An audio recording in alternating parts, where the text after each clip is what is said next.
Antony Blinken, good to see you, and thanks for being with us at the Global Boardroom. Great to join you. Thank you. Let's start with the pandemic. Mm. The US wants to lead the global response to COVID-19. We always hear that. But at the same time, there have been criticism that, one, you're not sharing patents. Two, there is an effective ban on exports of some raw materials that are needed for vaccine production elsewhere. And there's also been criticism of Washington's response to what's the horrendous situation right now in India, where China, Russia, others have really been ahead, at least in speaking out and in trying to help. So my question to you is, are you leading in the way that you would want? And is China winning the vaccine diplomacy? Well, I think we are leading, and I think we're going to be leading increasingly effectively, because let's step back for 1 second and look at what we've done, but also critically where we're going. On day one of this administration, President Biden put us back into the World Health Organization, which is critical. And of course, we are now the leading contributor in the world to COVAX, the facility that makes vaccines available, particularly to low and middle income countries. $2 billion invested, another $2 billion between now and the end of 2022 as other countries step up. And of course, that's not as obvious in some ways, or not as direct. It doesn't seem to have an American flag on it, but it is a critical vehicle for making available vaccines. There have been some challenges with COVAX. It's been underfunded to date. And of course, India had been a primary supplier, and for obvious reasons, that's been pulled back. But COVAX remains an important facility. In addition, besides that, we've worked closely with partners in the so-called Quad, with Australia, with Japan, and India, to find other ways to increase vaccine production and access over time. We made some initial contributions, loans to our closest land neighbors, Canada and Mexico.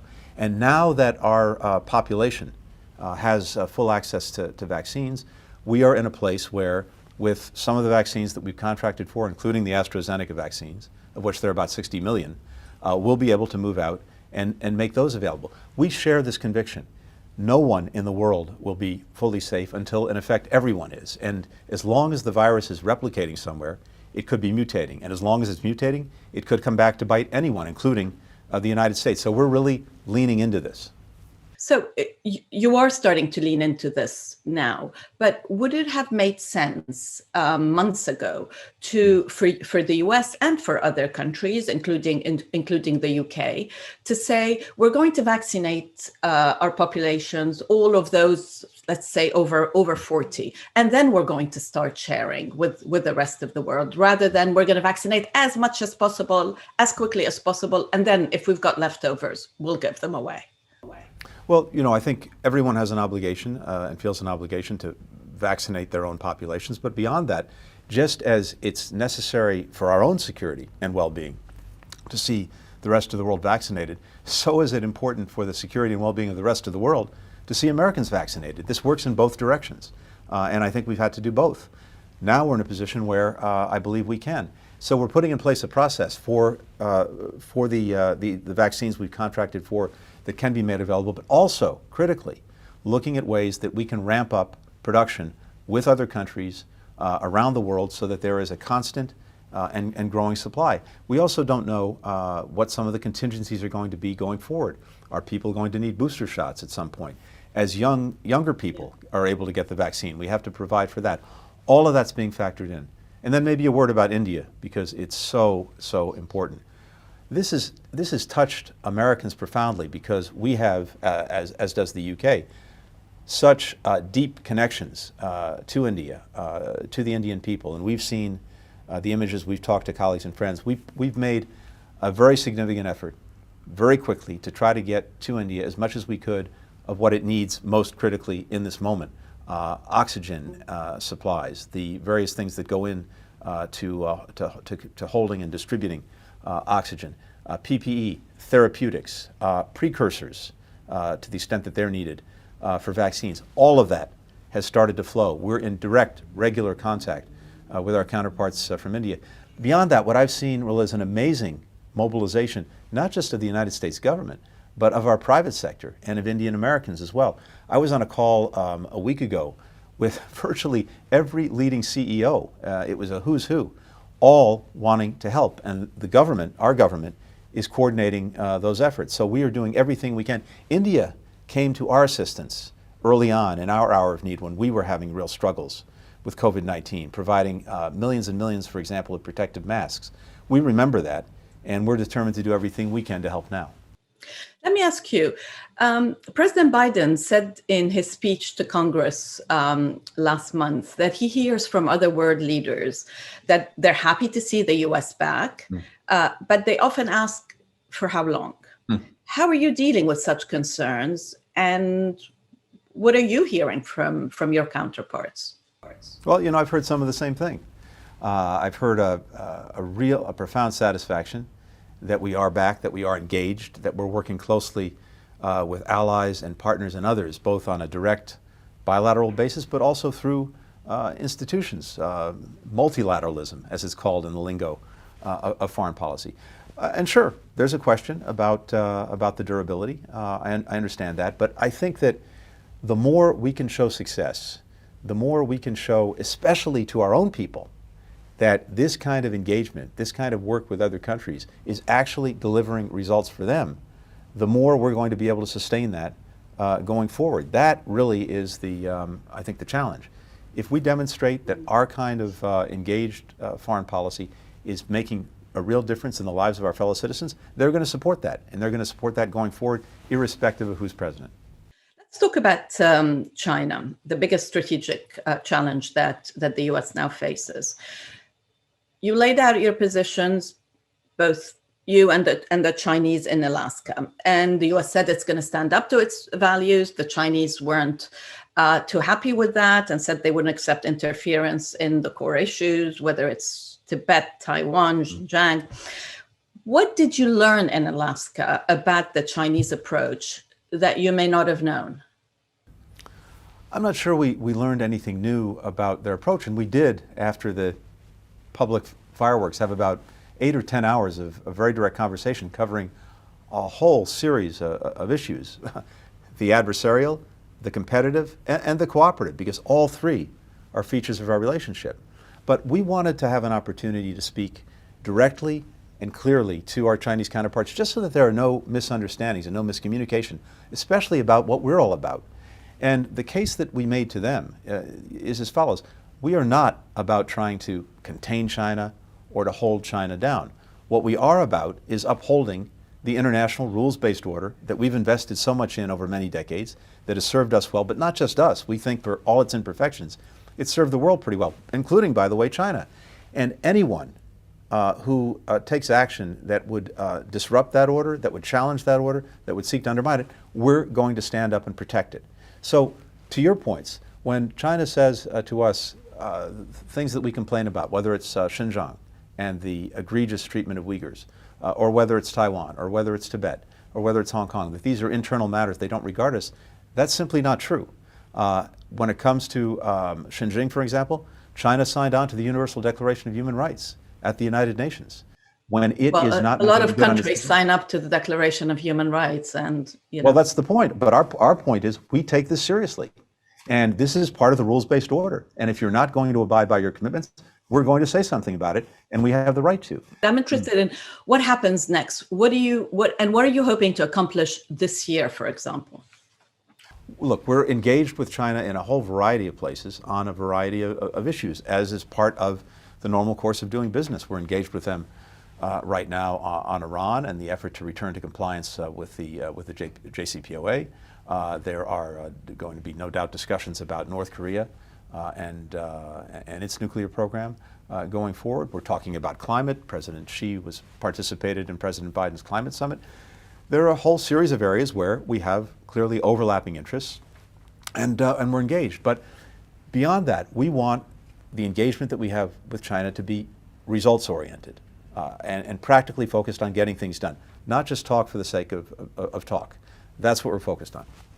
One thing that you have said is that the US wants to rebuild to demonstrate the resilience of its own democracy and then approach China from a position of strength.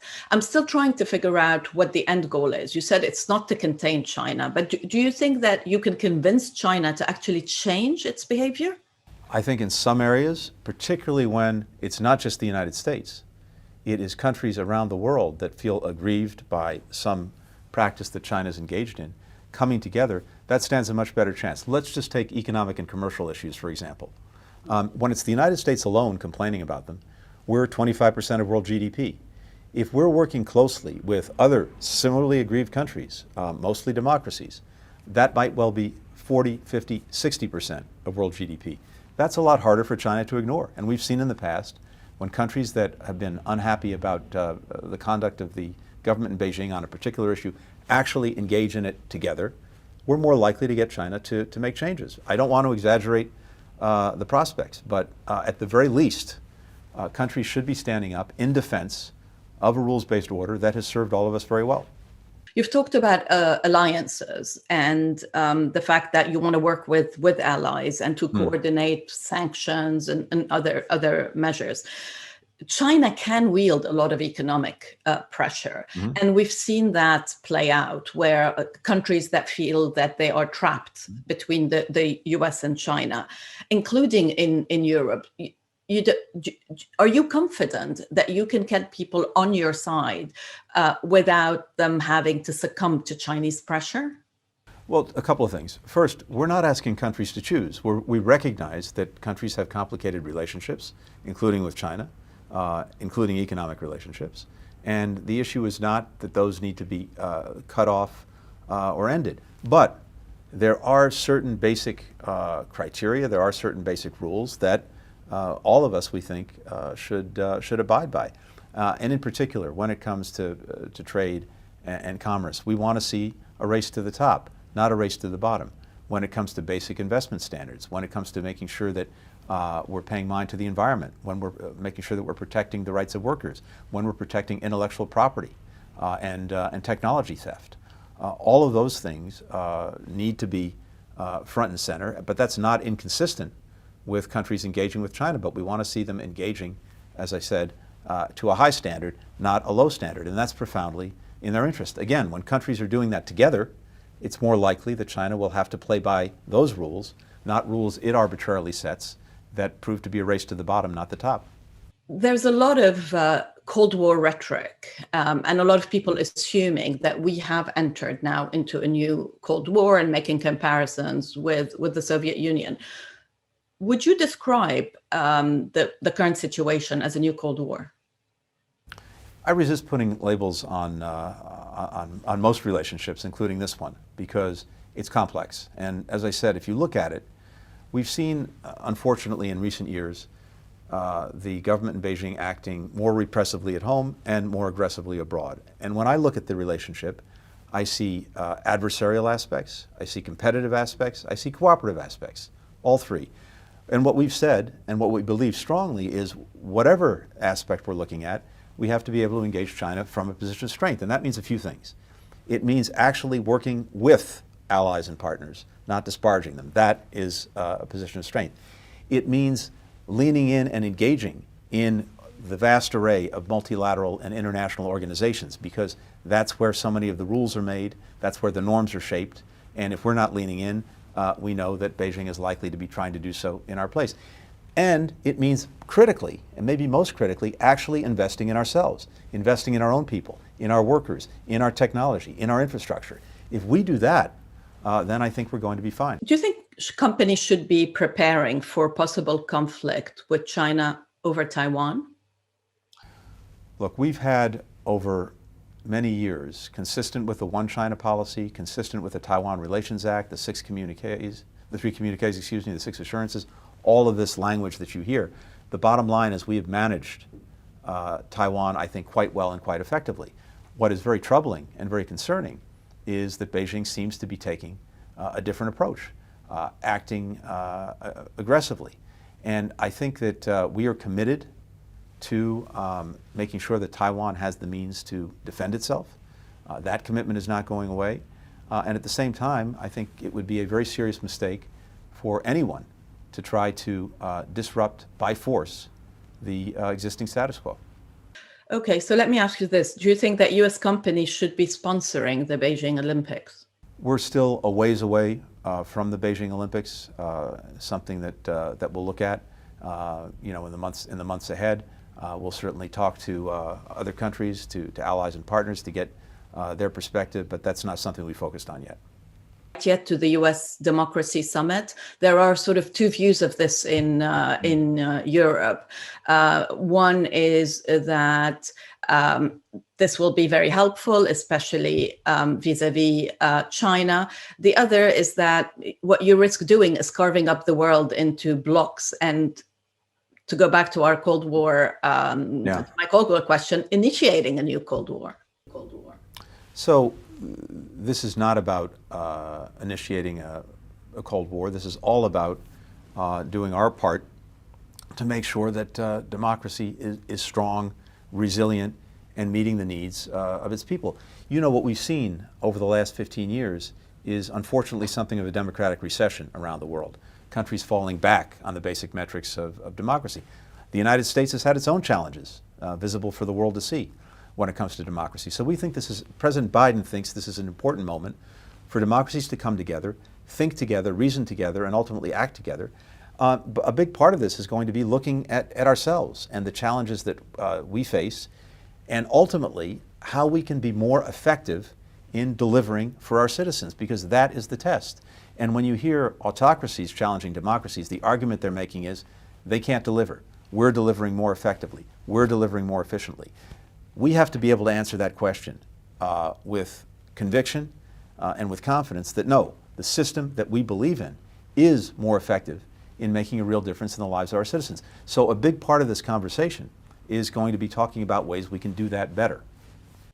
We mentioned human rights before, and obviously you personally have made a huge commitment on human rights. But a lot of people would say that they see tough rhetoric, but not so tough action.